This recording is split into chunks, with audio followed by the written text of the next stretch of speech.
বাংলাদেশ জুড়ে যা পরিস্থিতি, যেভাবে বিভিন্ন জায়গায় হিন্দুদের বারে বারে আক্রান্ত হতে হচ্ছে, তার প্রতিবাদ শুরু হয়ে গেছে এদেশের বিভিন্ন জায়গাতেও।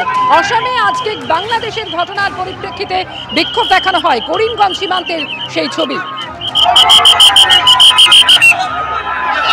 ভাই সামনে থেকে সরো, সামনে থেকে সরো, সামনে থেকে সরো।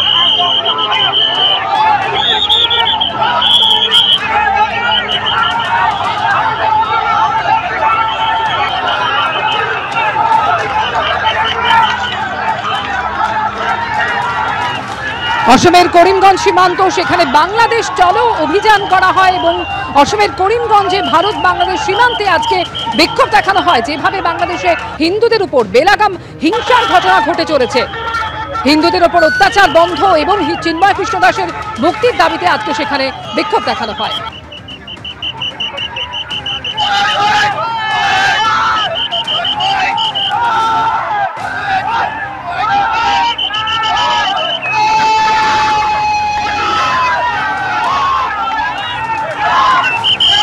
অসমের করিমগঞ্জের ছবি আপনাদের দেখাচ্ছি।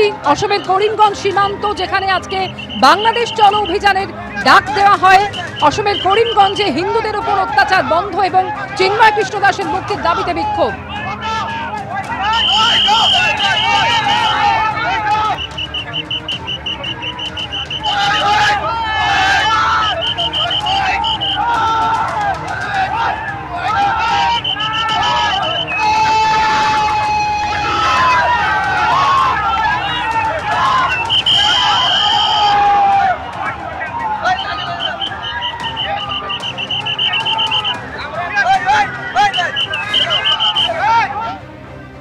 বাংলাদেশে যেভাবে হিন্দুরা আক্রান্ত হচ্ছে, তার জেরে সীমান্ত অবরোধের ডাক দেওয়া হয়েছে বিজেপির তরফে।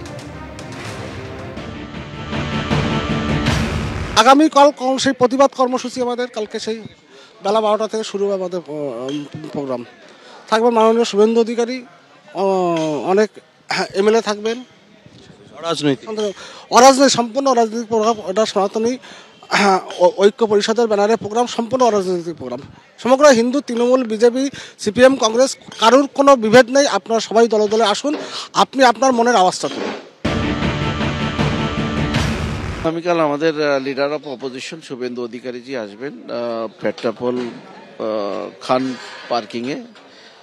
বিষয় হচ্ছে বাংলাদেশে হিন্দু এবং সনাতনীদের উপর যে অত্যাচার হচ্ছে, সেটা আমরা, যেহেতু বাংলাদেশ একসময় ভারতের অঙ্গ ছিল, দ্বিজাতির ভিত্তিতে দেশ ভাগ হয়েছে, সেই দেশে আমাদের হিন্দু এবং সনাতনীরা নির্যাতিত হচ্ছে, সেটা আমরা বসে দেখাটা আমি মনে করি শোভনীয় না, এটা পাপ।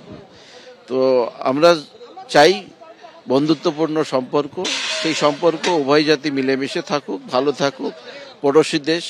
কিন্তু আমাদের ধর্ম আমাদের জাতির উপরে যদি আঘাত করে, সেটা আমরা বসে দেখতে পারি না।